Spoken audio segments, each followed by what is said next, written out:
Mm-hmm. Mm-hmm. Mm-hmm. Come on. Mm-hmm. Mm-hmm. Ah.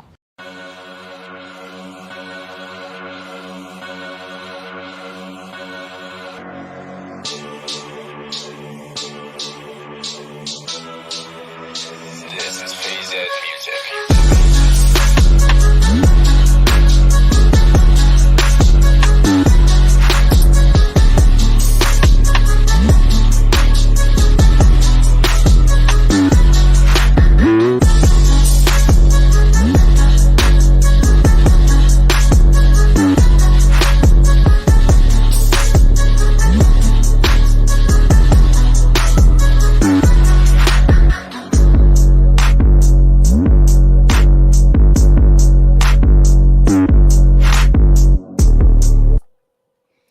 Hello, hello, hello. My name's @JDon'tFay. This is Backdoor Bills Talk, Week 5 versus the Pittsburgh Steelers, and we are joined today by a special guest. I don't know how special he is, but he's definitely a guest. That is Tommy. What is up, Jay? This is actually our second time going live together. We did that on Fanbase when you were over at Fanbase. I think it was right after the draft. Am I correct on that one? I think it was right after the draft. During that the you draft, did it. actually, yeah. We did the Yeah, draft. yeah. Talk, And we actually had a really good show. That was one of your better shows over there. So I predict another good showing by us tonight. So let's get this thing rolling, man. Decent enough. Yeah. So we got a lot going on. I guess a lot, somewhat not a lot. Steelers are coming to town. We got and really the storyline, at least for me, heading into the week, is rookie quarterback Kenny Pickett making his. Now he played last week, of course. This is his true rookie debut, and I don't know that they could. And I thought about it early in the week. I tweeted it as well. I don't know if they could find a tougher atmosphere for Kenny to walk into. The Bill Stadium, it's a home game, first day game, not that really matters, but coming off a really high-flying, hot comeback win against a good team in the Baltimore Ravens, and Kenny Pickett, being a Steeler, of course. And I don't know, Tommy, what do you think? I think it's going to be tough. You think this game's going to be tough against For Pittsburgh? Kenny Pickett, certainly, yeah. Oh, yeah. It's going to be a long day for Kenny Pickett. Listen, Buffalo ranks first in defense. They're first against the pass. We're averaging 150. We're allowing about 150 yards passing a game, which is really, really good. We've faced already some really good quarterbacks. And Kenny Pickett, rookie quarterback, first start, is not going to break that trend. He's going to probably be 140, 3 or 4 interceptions. I mean, listen, he threw 3 interceptions last week filling in. It wasn't, a very good showing. He showed some flashes, but against that defense, you're going to, right? So this is a way different defense he's going against, a Leslie Frazier defense that eats up rookie quarterbacks, and he's going to see a lot of different looks on defense that he has not seen before, and that is going to be bad news. He's also going to get pressured a lot by Von Miller around the corner. Gregory Rousseau at Oliver, I believe, will be back this game. That is a big deal for the Buffalo Bills as well. So Matt Milano as well is playing at a high level. He's just going to see a lot of things that he just doesn't know how to counter, and that will be a problem for Kenny Pickett. Also, their offensive line, I'm not saying they're terrible, but they're in the middle of the pack, and our defensive line right now is playing at a higher level.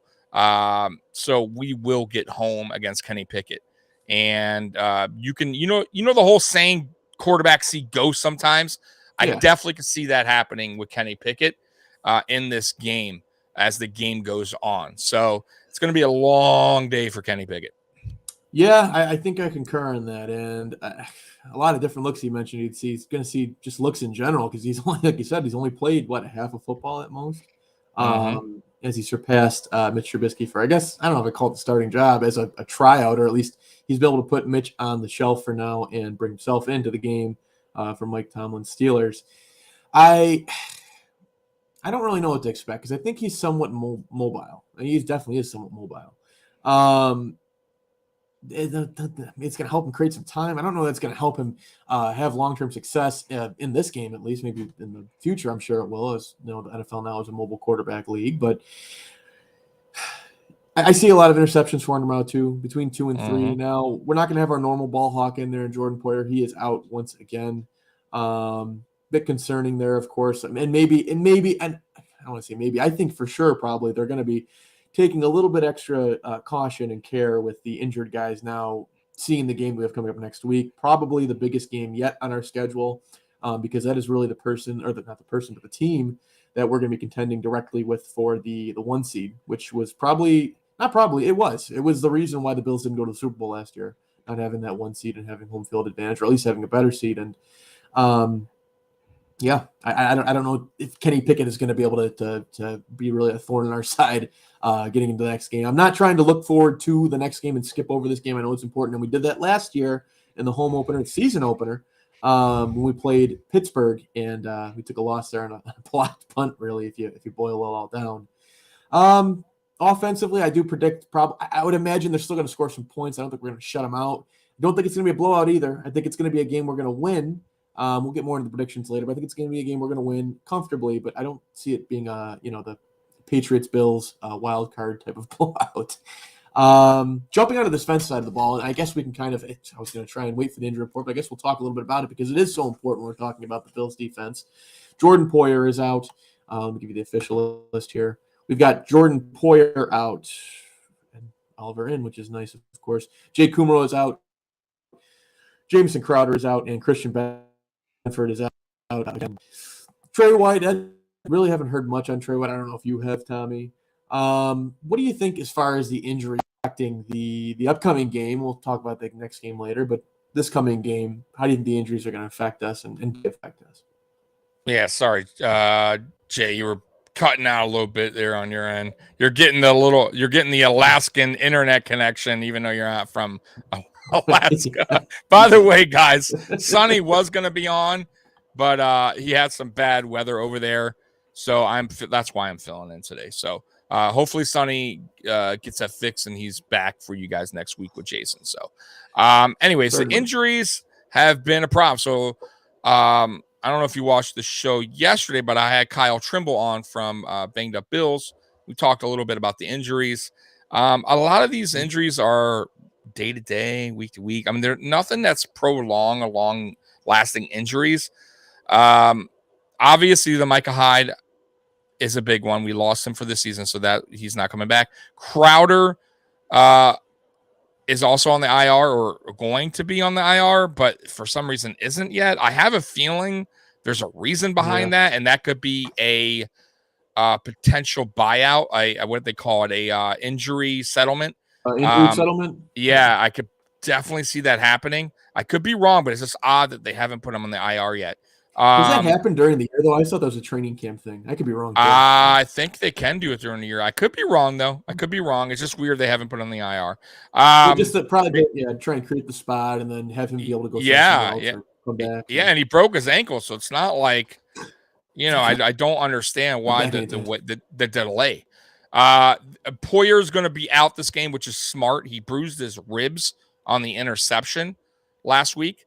So I don't think he's needed this game. I think the Chiefs game is what we're looking at, and that's why they're resting him. Because if this was an important game, Poyer would play. But we have Jaquan Johnson back there.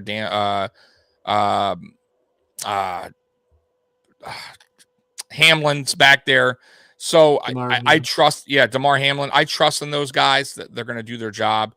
Hamlin's been playing at a high level. I believe he will be our future safety at some point down the road. I like him. I liked him since he came out of college. So, and Jaquan Johnson is serviceable. I think he's going to come in and do a good job. As far as other injuries go, Dawson Knox is out with a foot injury. I think he could play as well. I think it's more of a let's just save him for the Chiefs game once again. Who else is out? Isaiah McKenzie is still not yet totally cleared from the concussion protocol, and also they did call up Hodgins. That is interesting. Yeah, saw that. So you may not see McKenzie if that's the case, and that's why they called up Hodgins. But I'm not worried. I will tell you this too, Khalil Shakir, and I hate seeing injuries, but when there's injuries, sometimes players, this is a time for a player to shine and show his worth, and I think that's what you're going to see in Khalil Shakir, with Crowder going down and McKenzie potentially not playing. Khalil Shakir was a stud in camp. He had a killer preseason, and he just needed an opportunity. I thought he played very well last week in bad condition and against a team that was playing tough physical against us. And I felt like the moment wasn't too big. So that's a positive sign for Khalil Shakir moving forward. And I think he's going to actually have a pretty decent game. So look out for Shakir in this game as well. Yeah, Khalil Shakir was my my MVP, my mini MVP of the camps. I went to maybe 2 or 3 camp dates, and he was my mini MVP of the camp because he looked very impressive. He did not look like the moment was too big for him. Of course, that's camp and it's practice, but he's going up against the starters for us essentially, and the same people that the other people were going up against on the other side of the ball from us. And he didn't look. I won't say he looked bad. He looked fantastic. He was making one-handed catches. He was running really clean, crisp routes. I didn't see many, if any, drops at all. To be honest with you, I've wanted to see him in there over McKenzie. And I know that sounds kind of crazy. I've never been huge on the McKenzie train. I thought that he was a bad player. He's serviceable, exactly. He fills the role, I guess, we need him to fill. Does he sometimes make questionable plays? Not just speaking to the Dolphins play, but there's been other times. And he's only ever had really 2 really big games. And it's just seemed like over the offseason when we were talking about, we got to get him signed up, we got to get him signed. People were acting like we were losing Stephon Diggs. Like they were like, we've got to get this guy back. He was going to go somewhere and be amazing. And to me, it was it didn't make sense. I like McKenzie. I disagree in a sense. I don't think he's ever going to be that 1 or 2 receiver, right? He's not going to be Gabe Davis. But I feel like what he does for this offense, and the connection he has with Josh, since he is the longest tender receiver on the team. He's been here since 2018. Yeah. He has a connection, and he also is our fastest player right now on offense.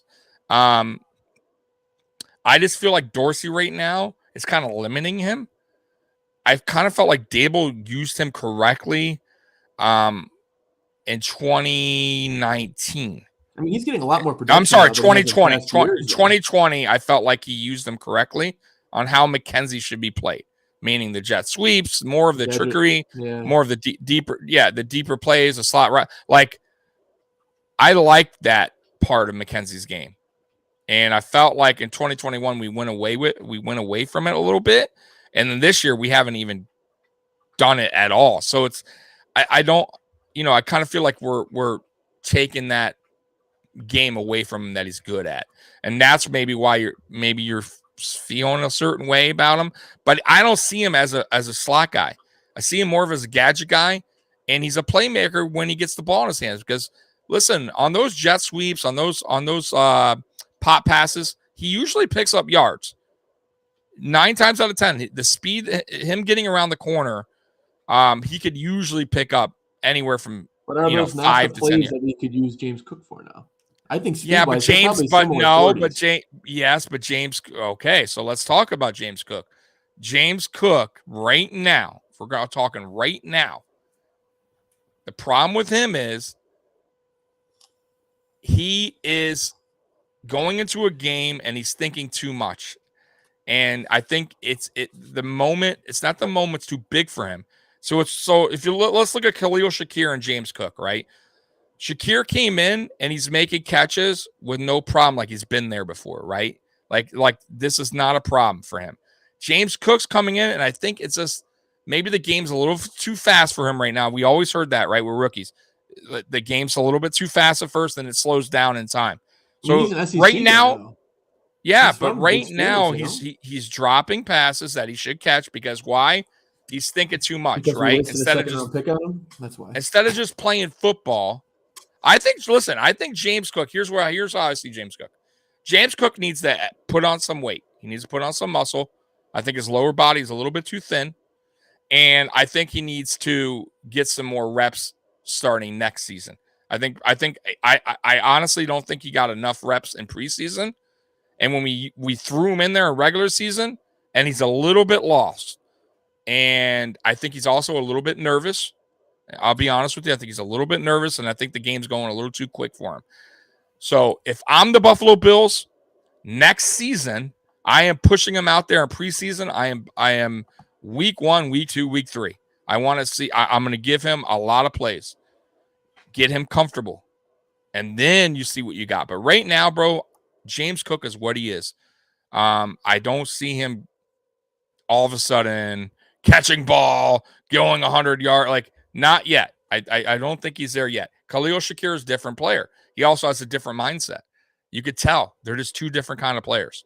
I think it's almost like Khalil Shakir is like a veteran.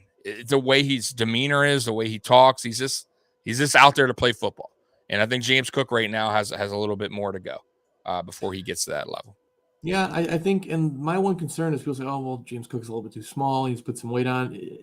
You think he hasn't been hearing that his whole life, though? You know? Like, does he not have the ability to put the weight on, though? No one said small. I didn't say small. He is Devin small, Singletary is small. Devin Singletary is considered small. However, he's built differently. Right. He's 5 foot, he's 8, good. 5'7", yeah. 215 pounds.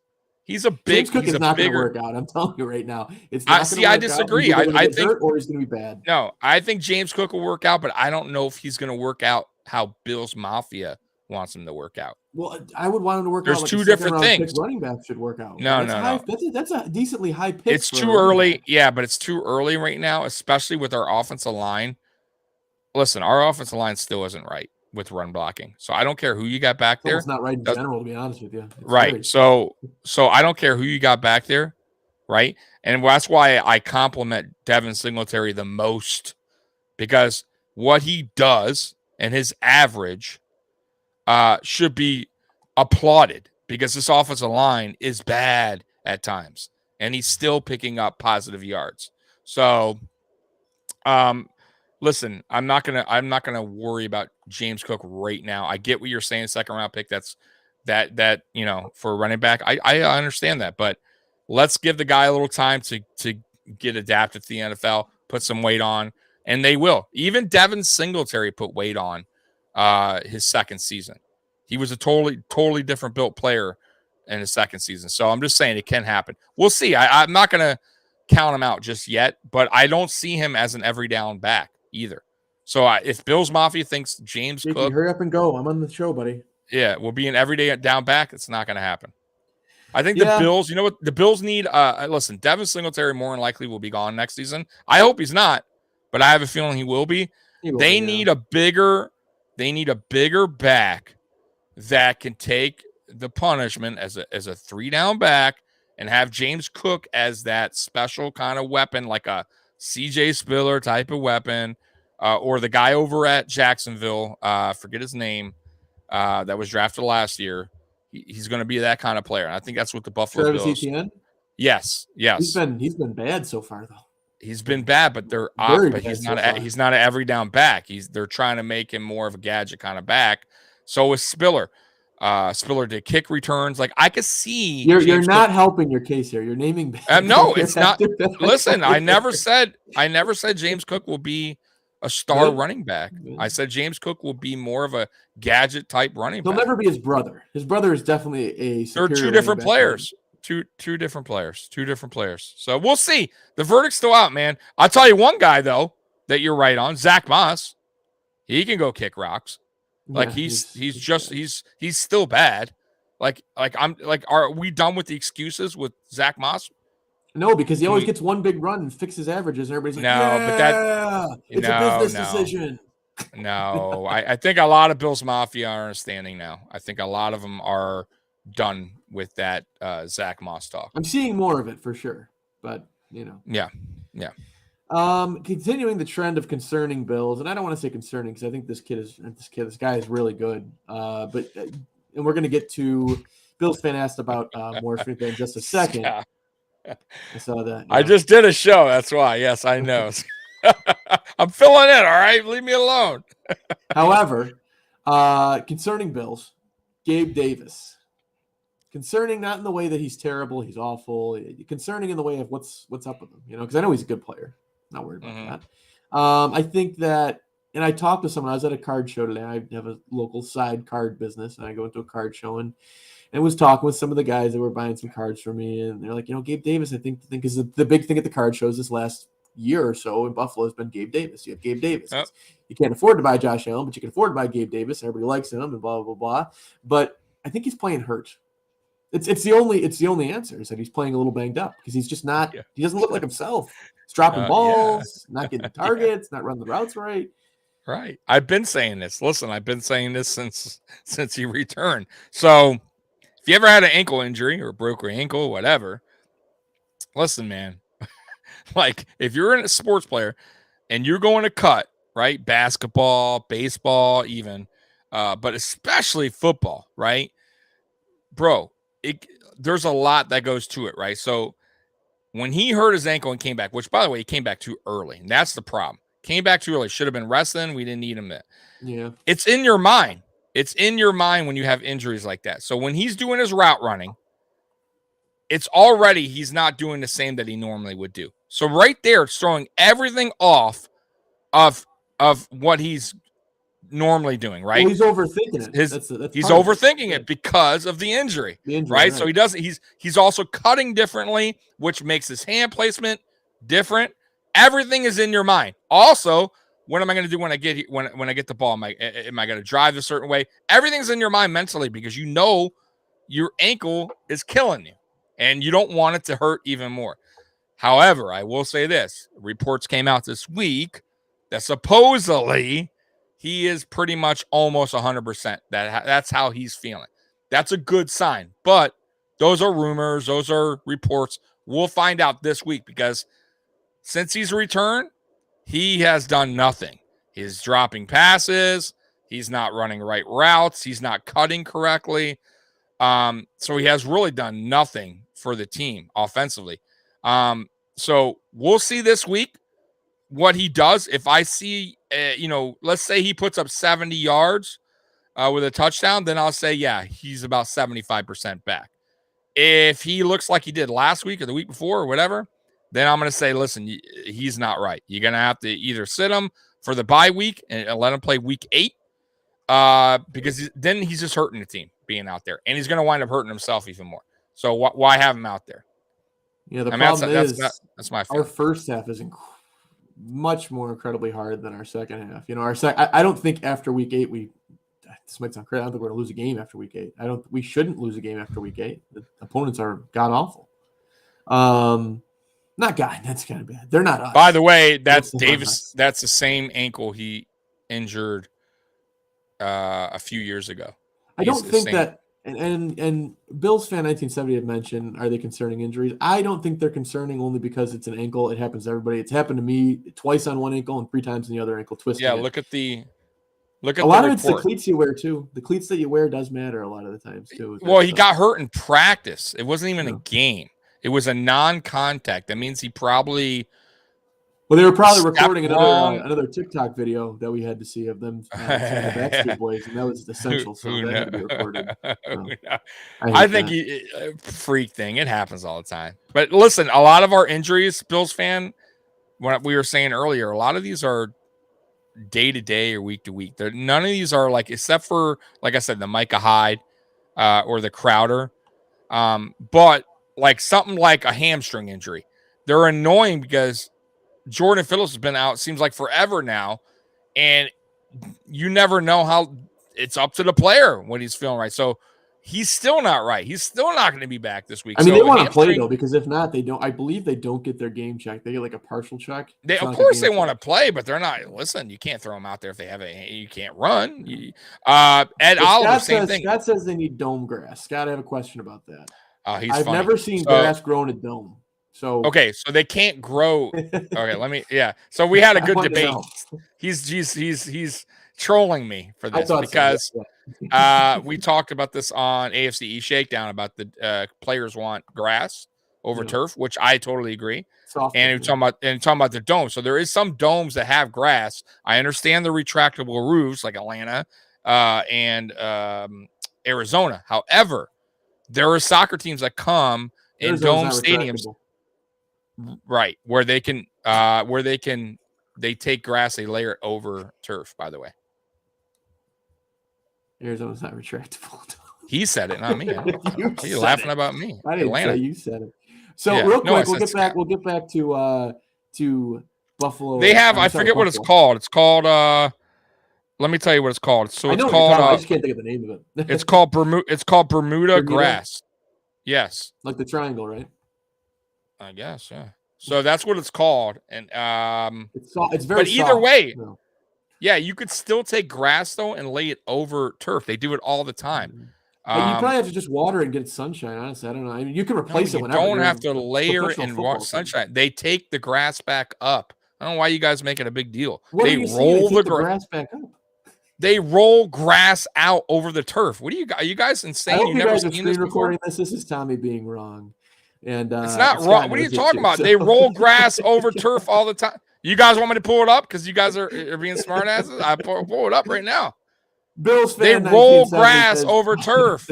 Oh how my do we God! feel All right, about Morris? I don't know all how right. you So feel about now, Morris, Tommy. who? You like Quentin Morris, don't you?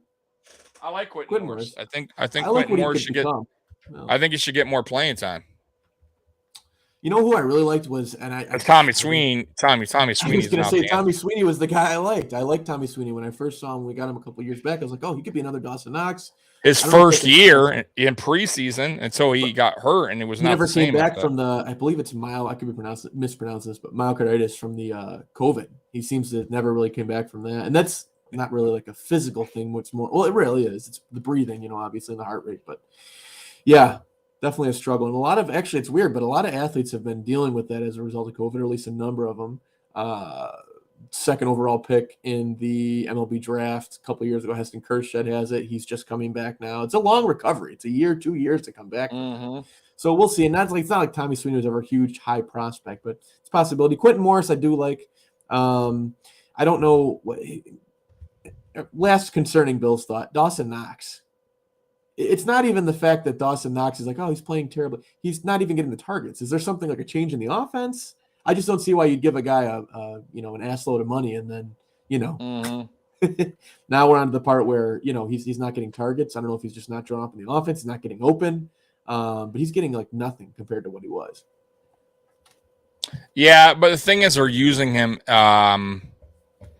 different. Right now, they're having him block a lot more than they are going out. However, we got to understand too a couple things with Dawson Knox. One, the brother situation, right? That happened in the offseason. Mentally, is he all there yet? I don't know. I'm not Dawson Knox. I'm just gonna throw that thing. He had something traumatic happen to him right before the football regular season began. That's one.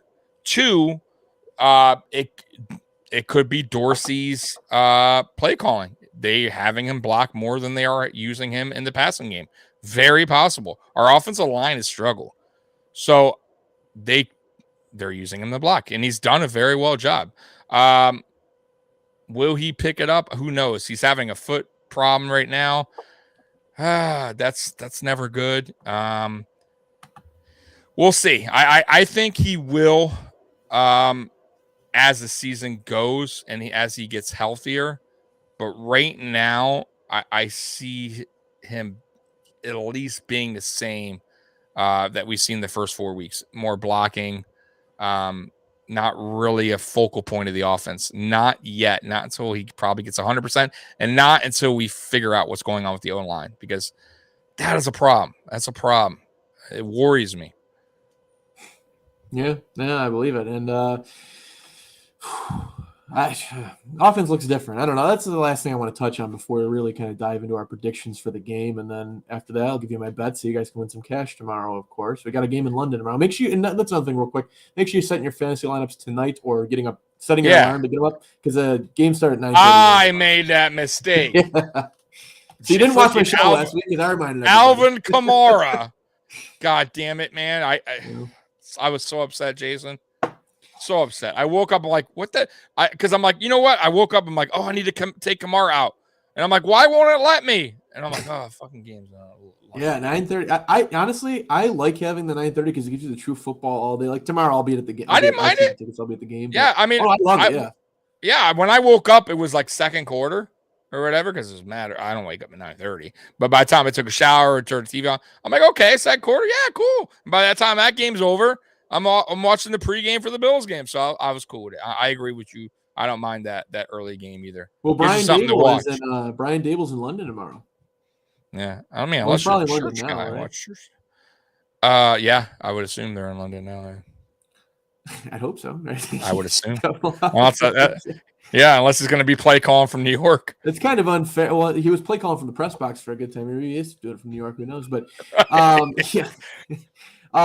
yeah. So Ken Dorsey. That's the last thing I want to touch on before we get our predictions. Ken Dorsey. What do you think of him so far? I think he's done good. Has he done great? No. Has he done good? Yes. You got to remember, this is his first year as OC, guys. Calm down. Take a chill pill. Okay. I think we're third in offense or fourth in offense. It's not that bad. Relax. You got to remember, offensive line's still not playing that great. Running game's not playing that great because the offensive line's not playing great. We have had a lot of injuries. Gabe Davis hasn't been the same since week 2, right? What I like about him so far is he's been able to adjust during a game. That was Brian Dable's number one problem when he was here, right? He's adjusted well. Has he made some stupid bonehead play calls? Sure. But overall, I felt he's done a good job, and I think he's going to get better. He's just, you got to remember, like I said, he's new at this, right? So everything's kind of a learning curve, and I still don't think he opened up his playbook quite yet. Like I think he's trying to master at least the basic stuff of his playbook first, and then kind of open it up because you haven't seen anything creative by the Buffalo Bills yet. Like nothing that's really been like, whoa, right? Like, oh man, that's creative. Like nothing. It's been very standard kind of football in a way. And we're doing just fine, in my opinion. We've had a couple, like, listen, last week was a low scoring game because you got to take a lot into factor. The rain, right? The wind, we're on the road. We had injuries, right? The Dolphin, and not only that, we just got back from the Dolphin game. A lot of our players were exhausted, probably still feeling the effects of that game, which I thought we played fine too. So we'll see. I think you got to give them a little bit more time before you can kind of pass judgment. But going into week 5, I think he's done fine. We're third or fourth in offense. I mean, you can't complain for the job he's doing. That's how I see it. What I was looking to see, and what's kind of looking for, and this could be a personnel thing, but like Brian Dable was really bad at disguising the run. The runs were always very predictable. It's almost like the formations were just the exact same. And Ken Dorsey has somehow found a way to be even slightly more predictable. Like when he's running it, he's running it. And I don't know. Here's the thing. I wish we knew him. We probably never will because McDermott's keeps everything close to the vest. So does his coaching staff. But who is calling the personnel and putting Zach Moss out there? He may have more carries than Singletary. Cheers. It's insanity. Yeah, I know we already harped on it, but it's just, why is he even in a Bills jersey? See, that I agree with. I agree with that too, but that could also be a McDermott thing. You got to remember too. That's a big problem, is what it is. It could be. It is a huge big problem. I agree. Like the only play that I really stands out to me so far of Ken Dorsey's like offensive play calling was the one against the Dolphins, I believe, when we went back-to-back Zach Moss runs. And it was just so odd that he would do that. Were we in our own territory then, or were we in our own territory? Yeah, because that's when Josh fumbled on the third down. And it's like there's a couple things. One, when are they going to learn to stop running between the tackles? It's not happening. It's not working. This offensive line is not built that way. It fails everything should be outside time. and it should be selective. Everything, maybe not every single run, but the majority run should be Unless outside. you're running Allen up the middle for the yard for the 3rd and 1. Yeah, you know. yeah. And here's the thing: when it is 3rd and 1 and it's crucial, it should be 2 Josh Allens at the middle. There shouldn't even punting shouldn't even enter. It shouldn't even enter the equation. It should be 2 Josh Allens up the middle. I hate when they try to hand it off on 3rd and 1 to Zach Moss or to anybody. Real, It doesn't work. Why not just put Allen up the middle? Why isn't Reggie Gilliam back there?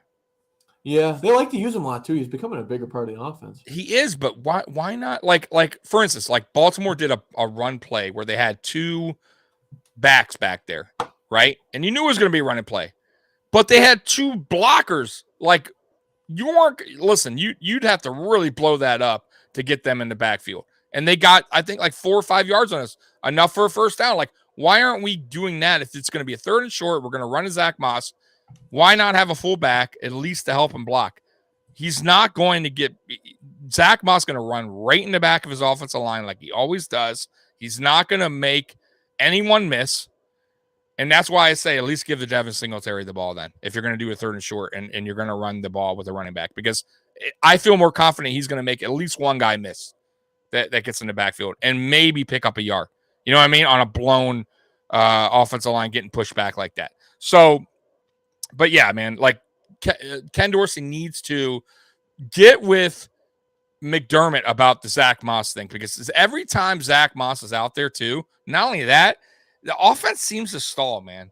It seems to stall. It seems to play like defenses don't You're out there with respect 10 players. They don't. Well, it's not only that, they don't. I think the defenses don't respect Zach Moss. They're like, you know what? He's not. You know what I mean? He's not gonna. He's not gonna get the ball, or he's gonna get the ball. We're gonna slam him. He's not gonna get anything. He's got positive. no contact balance whatsoever. Right. Or The vision. play His action vision's terrible, bro. No defense is gonna bite on a play action with Zach Moss. Now with Devin Singletary, they have to respect him.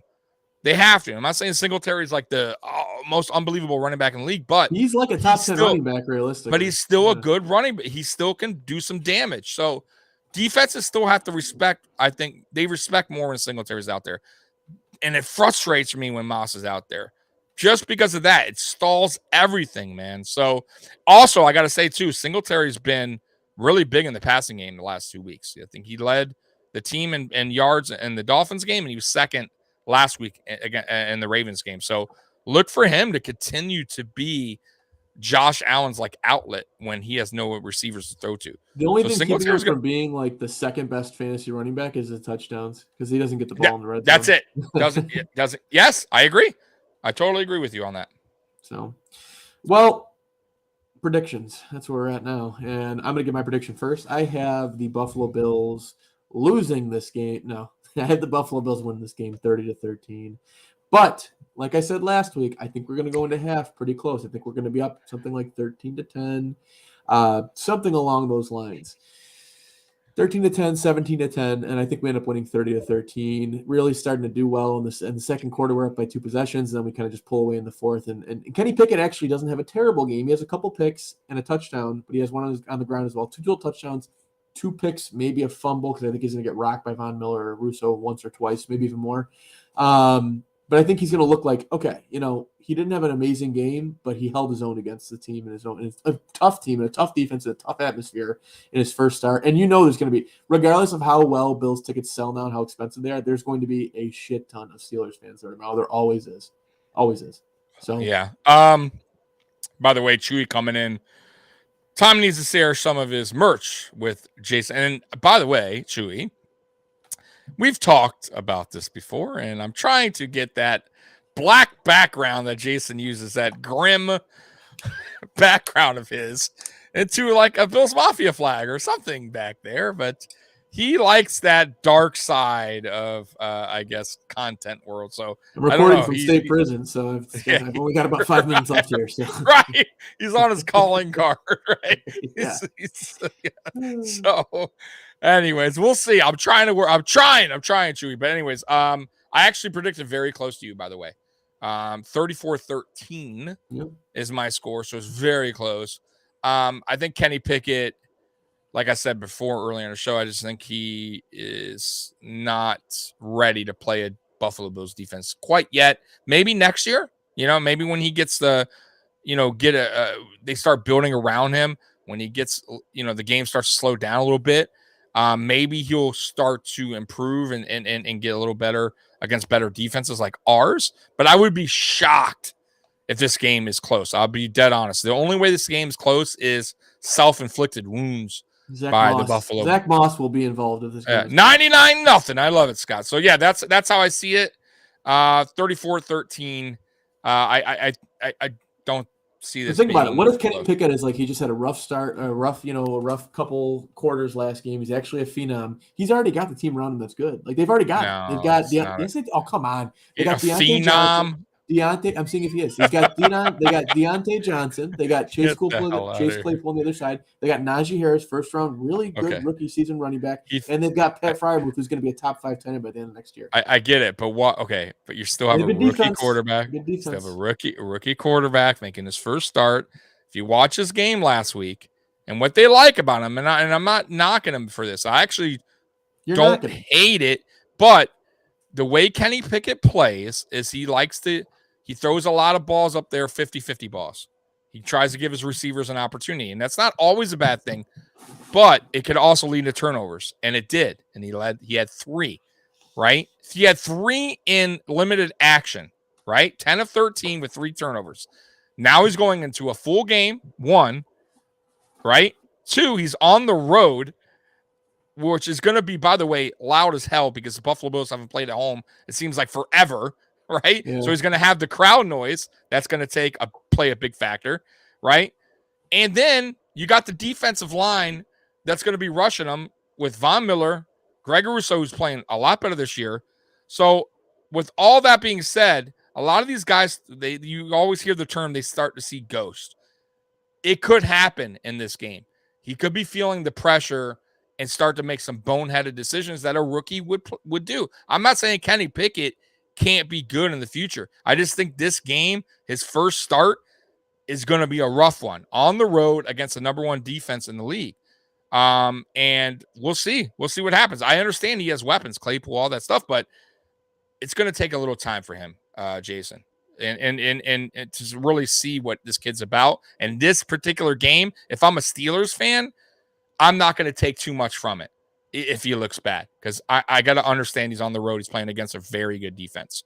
So that's how I feel about it. Hey, look at Sonny. Is this our Sonny? It is our Sonny coming in with a super chat. Sonny. This, by the way, guys, Sonny is from Alaska and could not make it today because he has bad internet and bad weather. All played a part in Sonny not being here, but he came with the super chat and he says, sorry you missed the show. And that is okay, Sonny. You will be back better than ever next week with Jason here. Well, ahead, I just thought about the Steelers game. I really hope the Bills are going to play Renegade at some point. Oh, dude, that would be so great. They didn't do it last year. I mean, it ended up working out, of course. I mean, that would be. Let me tell you something, bro. Jason, if they did that, that would be the ultimate troll job. Like, I don't know. Would they do it? Would they have the balls? The Ravens have done it before because the Ravens hate the Steelers. I know, but that's that's a rival. That's a different. Would the Buffalo Bills? We still own the song. I get it, but would they do it? Would they have the cojones? You know what I mean? I just put it out on Twitter. We needed a movement. We should have got it going like last week, and we didn't. Oh, because they would have responded. I mean, would the crowd sing it? Right, instead of, I don't know. Like, that would be interesting. If there was a fan base that could coordinate and put together, it'd be us. So right, yeah, see. I can see it. Well, we are now onto the portion where I give you guys free money, and that is my 3 picks of the week. They're interesting ones, I'll tell you that. One of them you're probably not going to like so much. I have my first one, actually, because I'm going to go in chronological order the time they happen at. I have the Steelers at – I'm not going to give you that pick, actually. I don't have full faith in it. I don't give you full faith picks. I don't have full faith. My opinion has changed since this podcast has started. At first, I would have told you plus 14 in the Steelers. It's a safe pick. Safe enough pick. Risky, but safe enough.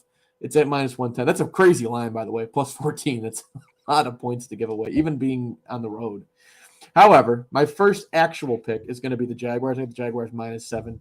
They're playing at home against Texans. Jaguars have looked really reinvigorated this year, I'd say. Look very good. Trevor Lawrence looks much better. They're starting to put things together. Christian Kirk has been very productive there. We all thought his contract was kind of strange, but he's been productive there.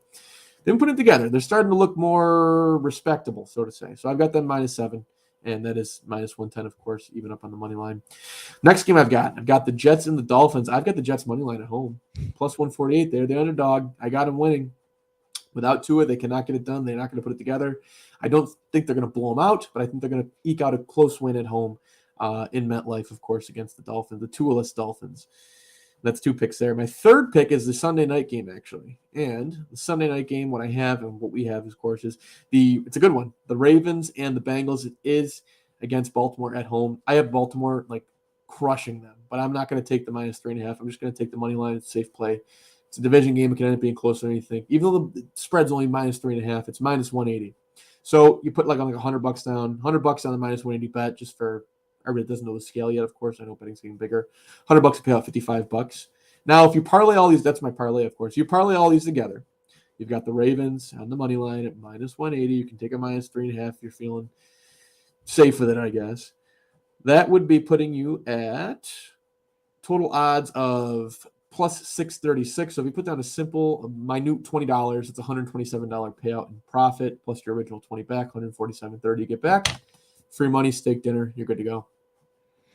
Nice. Beth, by the way, coming in about Trey. So, so yesterday I talked to Kyle Trimble, who's, banged up Bills. We talked a little bit about Trey White. So here's the deal. And it's not too promising right now. So I initially said week 8. I said that in the offseason, and all y'all Bills Mafia, I was like, you're so wrong. He's on track for week 1. And I told y'all that injury listen, it takes time. He just got surgery in December. Calm down, relax. He'll be back, but I don't think week 1. You'll be lucky if he comes back week 5. But I thought week 5. I thought week 5 and week 6 at worst. Realistically, and I get it. Every player is different, by the way, and that's why I was like, hold on, you never know. So here's the problem, and here's what he said. And it's a great point. He hasn't practiced this week. Did not practice. Right. This is week 5. We're going into week 6 against the Chiefs. More than likely, he will not practice. Week 7 is a bye week. That is when players tend to rest. He won't be practicing. They're not going to throw him out there week 8 with limited practice. Even if he somehow starts to practice week 8, right? That week 8 matchup, he gets some limited practice. You know what week 8 is, though, right? Yeah, week 8 is versus Green Bay. Green Bay. So he was saying, listen, if he didn't practice this week, more than likely you won't see him till week 10. That's crazy. And he said he thought he would have seen him already. So he's saying there's a setback and the Bills aren't saying anything, or he's just they're taking a little bit more longer. They're being more patient. He's just doing physical therapy, isn't he? But we don't know that. We don't know what's a setback. Could be anything. Setback could be a physical therapy. You heard a pop, or he's not feeling right, or something, or maybe he's going to be out for a whole other year. Then well, I'm just saying, it's bad. Jason, I'm just saying. I get what you're saying. Setback could be anything. I have a feeling they're being on the cautious side. That's where I'm thinking. I'm thinking they're seeing how the defense has been playing right now, and I think they want him back, towards that tail end of the season when he's 100%, or at least damn close to it. And I don't think they want to make the mistake of pushing him out there if he's not needed right away. I think next year, week 1, we can expect the real, true Trey White back. He won't. When he comes back, I agree with that. I'm good with that. I agree with that too. But 75% Trey White is better than Dane Jackson at 100%, in my opinion. Even though Dane's having a great season, and not say great, good season. And by the way, Kyer Elam has played very well. And I know you were on the Christian Benford thing. You didn't like that over that, but Christian Benford is a good player. And when he gets back from injury, which by the way, it's only been like 2 weeks. Come on, it should be in another week or two. Benford will be back. Yeah, I'm thinking maybe the next week, but we'll see. A week or two. It depends. It depends on now he's already out of the cast, but you got to remember, they got to have that heal because anything can get in there and cause infection. So that's why it's going to maybe take another week or two. But he's been a good player, man. Both Kyer Elam and Christian Benford. So I wouldn't worry about Trey just yet. But from what it sounds like and what he was saying, week 10 you might see him if he doesn't get on the practice field next week. And we're certainly hoping that'll be sooner rather than later. And with that, Bills Mafia, that is Backdoor Bills Talk Week 5. I am at J Don't Fade. That is Tommy 2 times. Yeah, and let me say something real quick before you hop off. So listen, guys, before we go, Sonny will be back next week. He should be. If he's not, I'll help Jason out again. I'll be his special co-host. Y'all don't want to keep seeing me. Y'all want to see Sonny, and hopefully he gets everything situated. That's 1. 2, tailgate talk. We've talked about this. I told y'all about this. It's going to be a unique experience that Jason is going to be bringing us.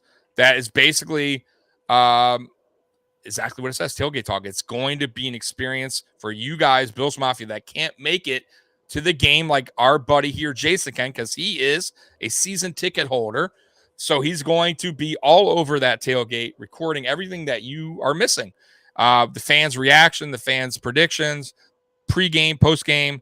So I'll have that video out more than likely in the middle of the week, sometime next week, once I do all the editing. So look for that. And that's going to be all the home games. So that's fun. And then I'll be doing a post-game at 4:30 tomorrow, right after the Bills Steelers game finishes up. Other than that, is there anything else, Jason, that you want to say? That's all we got for this week. All right, guys. Hey, yeah, Jay, I'll let you do. It's your show, so you go ahead and do the outro, man. Yep. That's Backdoor Bills Talk Week 5. Pittsburgh Steeler. Go Bills. Go win yourself some free money. Place those bets. Have a good night, folks. Go Bills.